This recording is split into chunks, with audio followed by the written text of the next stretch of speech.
Welcome to Paranormal Files. I'm your host, Zoe Parker. And in today's episode, we descend into a shadowy realm that visits people not in the woods or in abandoned houses, but in their own bedrooms. A presence older than language. A crushing force that pins you in place while you sleep.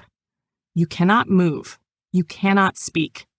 And something ancient is sitting on your chest, watching you with hollow eyes. This is the chilling reality behind what has come to be known as Old Hag Syndrome. Old Hag Syndrome is one of the oldest recorded supernatural experiences tied to sleep. Descriptions of a terrifying presence pressing down on the chest of a sleeping victim can be traced back for centuries across multiple cultures. The phenomenon gets its name from English and Newfoundland folklore, where people believed a witch or hag would creep into the homes of her victims at night, sit upon their chests, and rob them of breath and peace. In these early accounts, the hag was not just a figure of fear, but an explanation for something far more terrifying. Waking up, unable to move, eyes wide open, with something invisible holding you down. Long before the term sleep paralysis existed, stories of nighttime visitations were passed on as warnings. In Scandinavia, the entity was known as the mare, a dark spirit that gave us the word nightmare. In Japan, it was called kanashibari, a curse-like condition where one is bound by invisible force. In parts of Africa, people believed it to be the work of dark spirits or witchcraft. In Brazil, a folkloric figure known as pisadeira, or the one who steps, was said to trample sleepers as they lay helpless. Despite cultural differences, the experience was hauntingly consistent, waking in the night, unable to move, with the overwhelming sense that someone, or something, was there. In medieval Europe, the phenomenon was often blamed on demons or malevolent spirits. The incubus, a demonic figure that assaulted victims in their sleep, was believed to be responsible for many of these attacks. Victims reported a crushing weight, intense dread, and the terrifying sense of being watched. Some believed that these experiences were punishments for sins. Others thought they were omens or warnings of death. Artists and writers across centuries tried to make sense of the experience through their work. Perhaps the most famous depiction of Old Hag Syndrome is found in the 18th century painting The Nightmare by Henry Fuseli. The painting shows a sleeping woman sprawled across a bed with a grotesque demonic creature perched on her chest. A shadowy horse with glowing eyes watches from the background. The image perfectly captures the fear, vulnerability, and surreal horror that victims of this phenomenon describe. It was not just an eerie painting, it was a reflection of a shared, hidden terror that people had been whispering about for generations. The consistency of these experiences, across cultures and through time, raises questions that science still struggles to answer. Why do people from vastly different parts of the world describe the same thing? The same heavy pressure, the same sense of dread, the same uninvited presence. Why is the figure so often female, old, and watching in silence? Is it myth? Is it mind?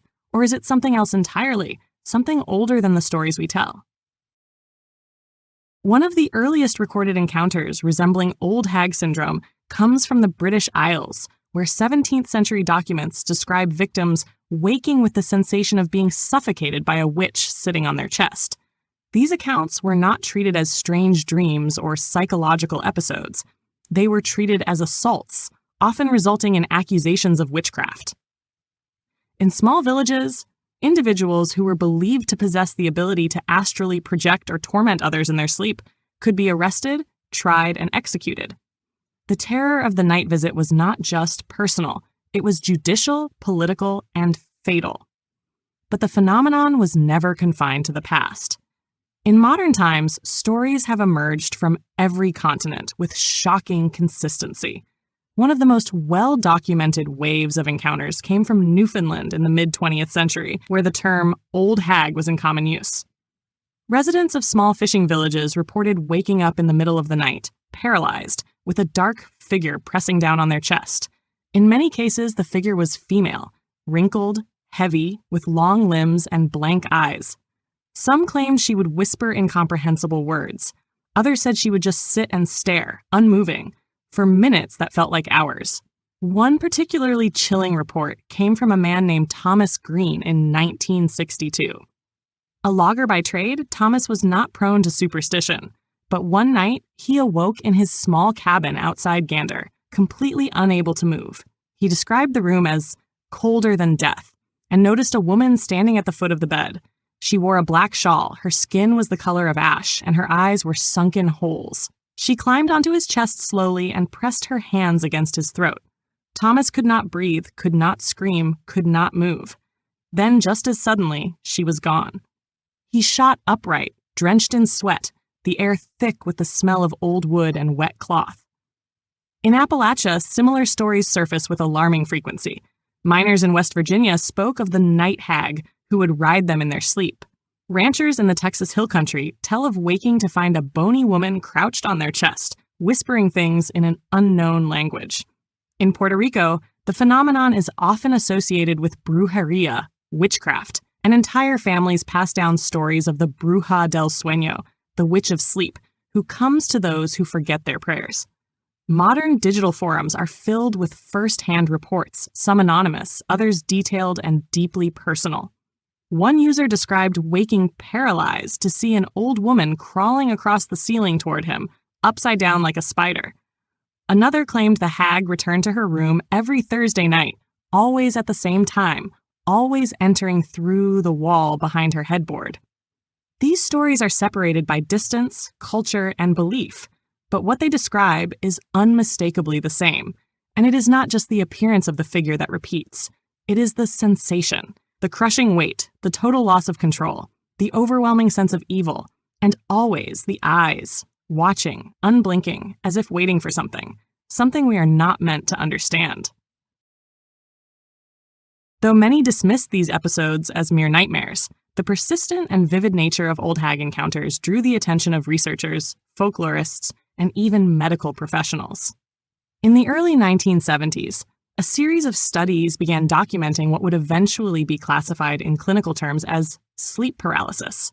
But for many, those explanations failed to account for the uncanny consistency of the entity described. And so, paranormal investigators began looking deeper.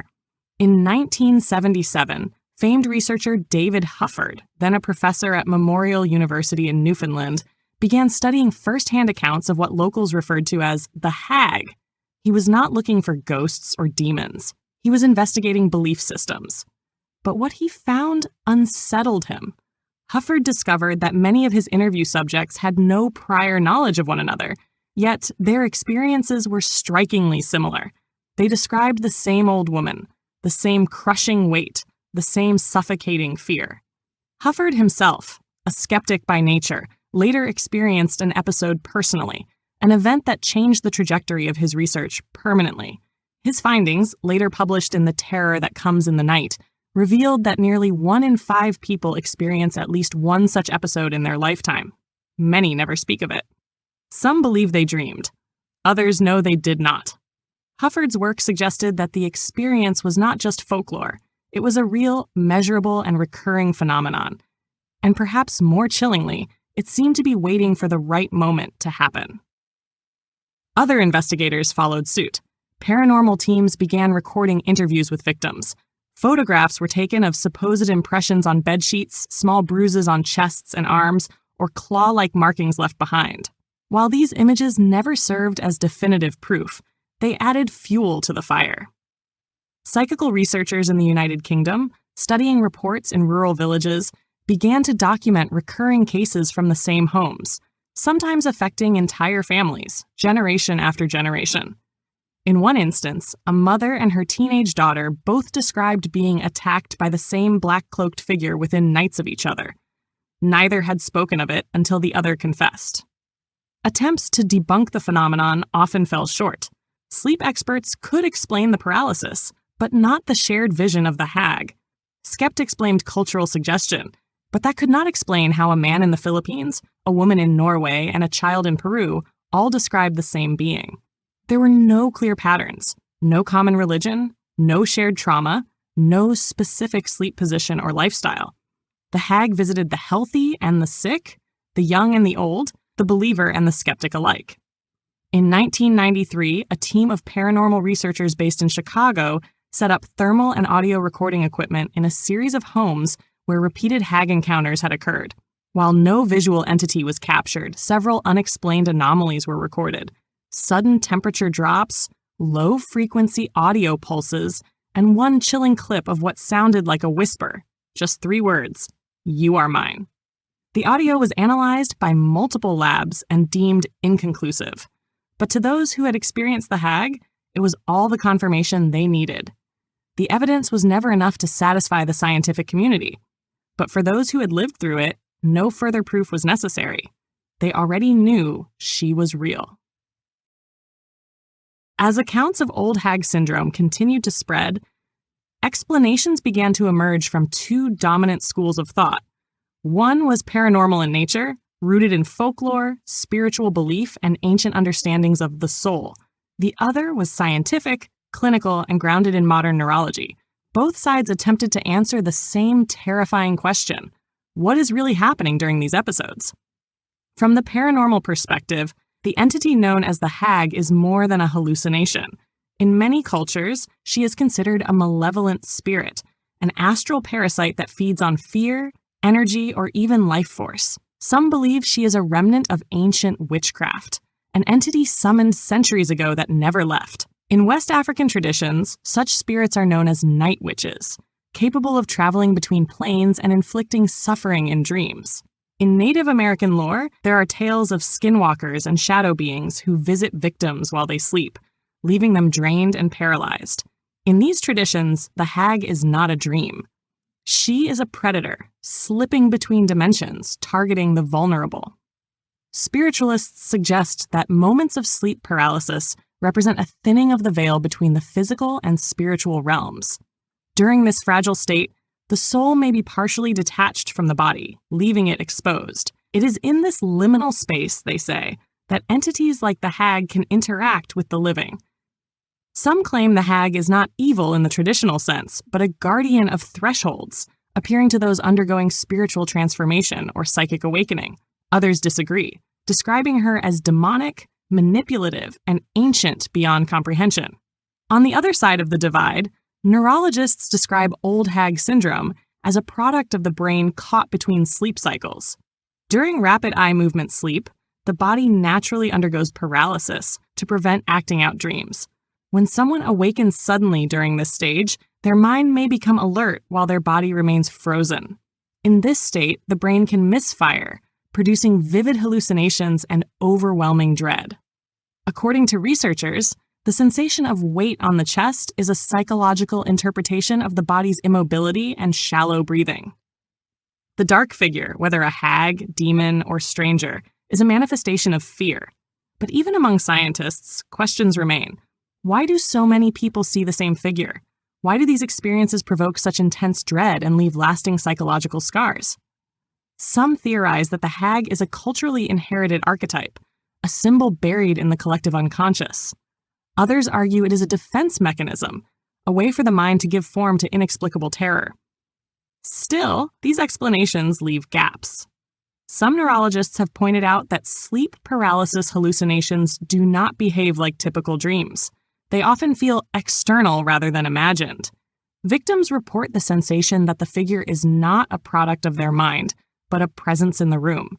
It does not flicker or shift like a dream. It stands, it stares, it waits. And then there are the stories of multiple witnesses, people in the same room on the same night who experience the same presence without having spoken of it beforehand. These accounts cannot be explained by individual psychology alone. Whether it is an entity, a trick of the brain, or something neither side yet understands, the phenomenon refuses to be easily categorized. It exists in that uncomfortable space between belief and science, dread and dream, a space the hag knows well.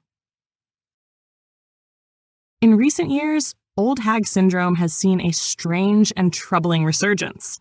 The digital age has given rise to thousands of new reports shared across forums, video platforms, and social media. Far from disappearing, the phenomenon seems to be growing, finding new forms and reaching new victims. And in some places, the encounters appear to be intensifying. On platforms like Reddit and YouTube, communities have formed around shared experiences. Subforums dedicated to sleep paralysis are filled with chilling first-hand accounts. Some users describe seeing the hag appear in recurring dreams over months. Others say the encounters follow them when they move. Some claim the hag only visits after specific events, intense stress, emotional trauma, or even participation in spiritual rituals. A video posted in 2021 by a user in Arizona quickly went viral after he described an encounter during what he believed was a lucid dream. He awoke unable to move, a crushing force holding him down, and a withered woman with gray skin and hollow eyes crouched beside him. What made his story different was the detail he included. Her mouth was sewn shut with black thread. Days later, several commenters posted nearly identical encounters. No prior mention of the sewn mouth existed before the video. The description, once introduced, began appearing in unrelated posts from other users, often in different countries. It was as if the hag herself had changed and was spreading. TikTok has become another unlikely repository of these experiences. Videos tagged with terms like sleep paralysis demon or Old Hag Syndrome number in the millions of views. One widely shared clip shows a woman waking up abruptly, visibly shaken, claiming something had been standing at the foot of her bed for minutes before she could move. Though the video does not show the entity itself, viewers claimed to hear faint whispering in the background, a sound that was not acknowledged by the woman filming. Outside of social media, paranormal investigators continue to receive reports from around the world. A case from Alberta, Canada, involved 3 roommates who all described waking on the same night with the sensation of someone sitting on their chest. One woman reported a figure with a black veil and long arms. Another described a heavy weight, a cold breath on her face, and the smell of burnt hair. When they compared experiences the next morning, they discovered the same timestamp on their phone clocks, 3:33 a.m. In the Philippines, Old Hag Syndrome remains part of active folklore. Known as baribat, the spirit is said to live in trees and enter homes through wood, especially beds. In some remote areas, families still perform nightly rituals or prayers to ward off attacks. Similarly, in parts of southern Italy, the pandafesce is a talisman still sold in markets to protect against nighttime spirits. And still, the phenomenon refuses to be confined to folklore. Even among younger generations raised in an age of skepticism and science, the stories persist. Technology has given people new tools to record and share, but it has not dispelled the mystery. If anything, it has deepened it. The more people talk about her, the more she seems to appear. Some believe that speaking of the hag calls her closer, that naming her, even casually, creates a kind of invitation. Whether that belief holds any truth is impossible to prove. But the warnings remain the same across cultures and generations. Do not dwell on her image. Do not replay the moment, and above all, do not look her in the eyes.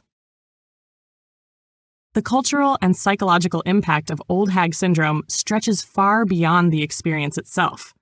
For many, a single encounter leaves lasting scars, emotional, mental, and even spiritual.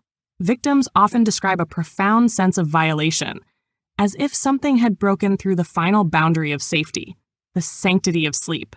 For those affected, it is not simply a bad dream.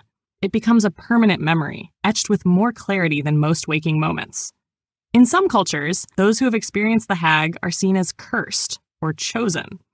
Among the Hmong people of Southeast Asia, there exists a condition known as dabtsog.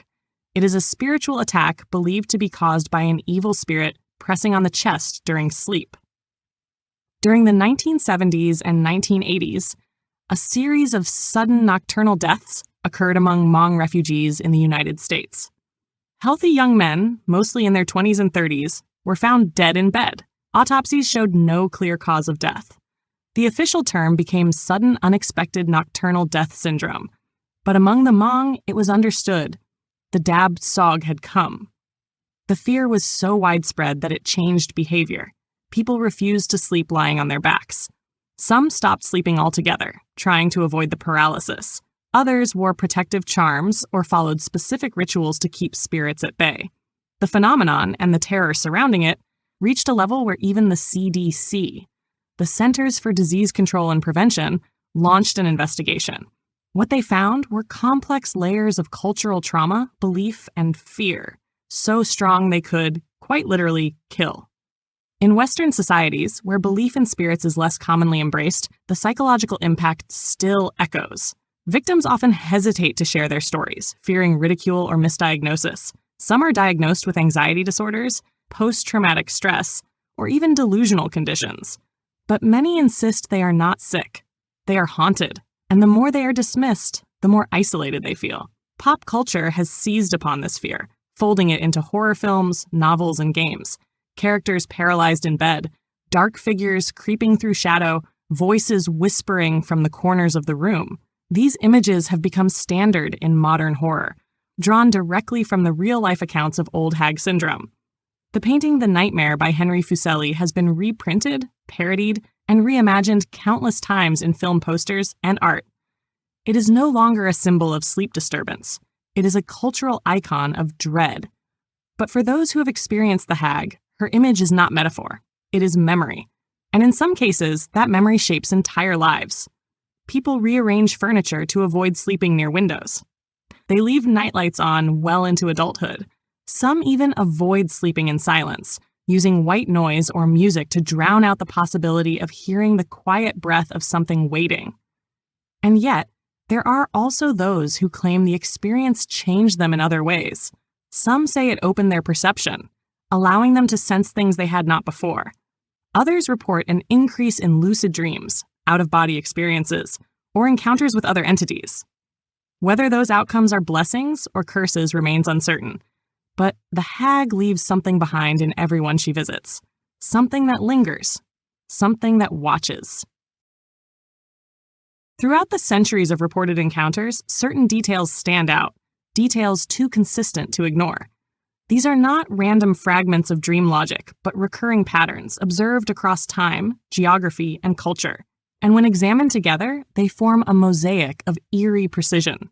At the center of it all is not just the experience of paralysis, but the unmistakable presence of something, an entity that defies explanation, yet appears to follow rules.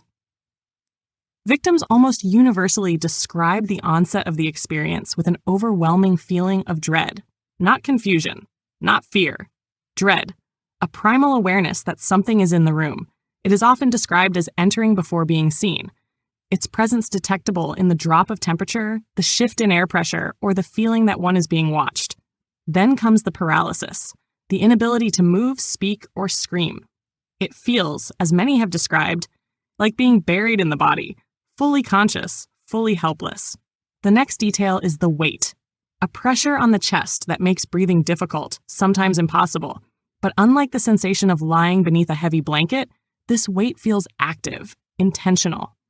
Many say it is not merely a heaviness, but a force, something pushing down, something sitting, kneeling, or standing atop them. And always, it is accompanied by a presence. The figure varies slightly between regions, but the description is remarkably consistent. A woman, old, thin, with long limbs and deep-set eyes. Sometimes her face is hidden beneath a veil. Other times it is clearly visible, weathered, expressionless, or twisted in a silent scream. She never speaks, or when she does, her voice is so soft, so unnatural, that the words are lost, buried beneath the hum of blood rushing in the victim's ears. The room around the victim also seems to shift. The shadows stretch unnaturally. Corners grow deeper. Some describe hearing footsteps before the hag appears. Others report hearing whispers, clicks, or breathing behind their ear. And though the victim cannot move, they are often aware of the exact position of the entity. It is always near, always watching, never blinking. There is also the detail of time. Many encounters occur at almost the exact same hour, between 3 and 4 in the morning. Known in folklore as the witching hour, this time has long been associated with spiritual activity, when the veil between worlds is believed to be at its thinnest. In numerous cases, victims report looking at the clock after the episode and seeing the same time appear again and again. 3:15, 3:33, 3:44. Perhaps most unsettling of all are the lingering effects. People often describe a residual feeling that lasts long after the paralysis ends. The sensation that the entity is still nearby, that it did not leave but simply stepped out of view. Some report finding bruises, scratches, or red marks on their chest or arms the next morning. Others say their pets behave strangely, barking at corners, refusing to enter bedrooms, or staring at places where no one stands. These are not isolated anomalies. These are shared features of a phenomenon that has haunted humanity for hundreds of years. And the more one looks at the pattern, the more it appears that this is not simply a neurological glitch or a dream state hallucination. Something enters, something interacts, and something remains. If the patterns behind Old Hag Syndrome suggest anything, it is that we may be dealing with more than just isolated incidents of disrupted sleep. The consistency, the intelligence, and the emotional depth of these encounters force us to ask, what if this is not a disorder of the mind, but a glimpse into another layer of reality? What if the hag is not a hallucination, but a visitor? There are those who believe the hag is a type of interdimensional being, one that operates in the liminal spaces between sleep and wakefulness, where consciousness is vulnerable and perception is heightened. In this theory, the hag is not bound by physical form or human logic. She does not need to enter through a door or window. She appears because something in the fabric of the moment allows her to. Perhaps a rift, perhaps an invitation, perhaps she never really leaves. Others propose that Old Hag Syndrome is a form of psychic attack, that certain individuals, knowingly or not, become targets of parasitic entities that feed on fear and helplessness. This would explain the sense of dread that precedes her arrival and the draining exhaustion many feel afterward. Some victims report needing days to recover, both physically and mentally. They describe feeling like something was taken, an energy, a sense of safety, even a piece of themselves. If these entities exist on a plane where thought and emotion are sustenance, then fear may be the purest fuel. There is also the theory that the hag is not a singular entity, but a mask, an archetype worn by many different forces that use the same form to manifest. In this view, the figure of the old woman is not her true shape, but a psychic projection that the human mind translates into something comprehensible. Just as dreams use familiar symbols to express complex truths, so too might our consciousness interpret these beings through the lens of ancient fear. The hag could be many things, or everything. And then there is the darkest possibility, that the hag is not just real but intelligent, that she chooses who to visit, that her actions are not random. Some survivors of repeated encounters report subtle changes in her behavior over time. They describe her getting closer, staying longer, or changing position within the room. A few claim to have heard her speak directly, though the words are usually vague, fragmented, or deeply disturbing. One man claimed she told him he had been marked. Another woman said the hag whispered a date in her ear. That date, weeks later, was the night her mother passed away. What if these are not coincidences? What if the hag is a kind of messenger, her presence signaling transformation, tragedy, or revelation? Across cultures, beings that visit in dreams are often seen as omens. Shamans, mystics, and mediums have long believed that certain spirits arrive only when the veil is thin enough for a message to pass through. Whether the hag is an ancient spirit, an interdimensional predator, a psychological mirror, or something we have no words for, her impact is undeniable. She appears, she observes, and she leaves behind silence.